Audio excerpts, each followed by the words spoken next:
अंग्रेजों के शासन काल में राजकीय भाषा के रूप में अंग्रेजी का ही इस्तेमाल होता था।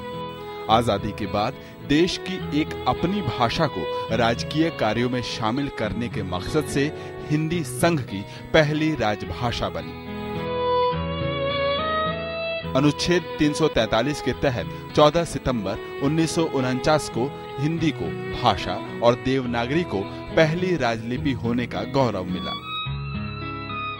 एक कानून के प्रावधान से हमने उसको राजभाषा बनाया और राजभाषा का मतलब ये है कि सरकारी कामकाज की जो भाषा है वो इस देश की भाषा हिंदी होगी।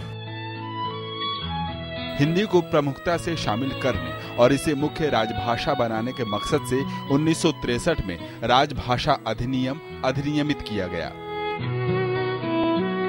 इस अधिनियम का मकसद हिंदी के साथ ही गणराज्य की दूसरी भाषाओं को भी राजकीय कार्यों में शामिल करना और उन्हें बढ़ावा देना रहा। इसरो जैसी संस्थान जो दक्षिण भारत में गा क्षेत्र में है, जिनका लक्ष्य मात्र 55% हिंदी में कामकाज करना है, वहां 97% काम हिंदी में मैंने पाया। और तकनीकी वैज्ञानिक संस्थान है। नजरें इतिहास में दौड़ाएं तो 1000 ईस्वी में ही हिंदी के अंकुर फूटने लगे थे, लेकिन भक्ति काल के दौरान ही खड़ी बोलियों के साथ मिलकर हिंदी समृद्ध हुई।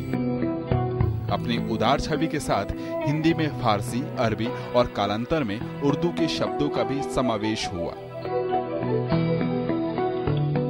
आजादी के संघर्ष के दौरान हिंदी ने जनमानस के दिलों में जगह बनाई। इस तरह से हिंदी भारत गणराज्य की राष्ट्रभाषा भी बनी। Arvind Chaturvedi, DD news.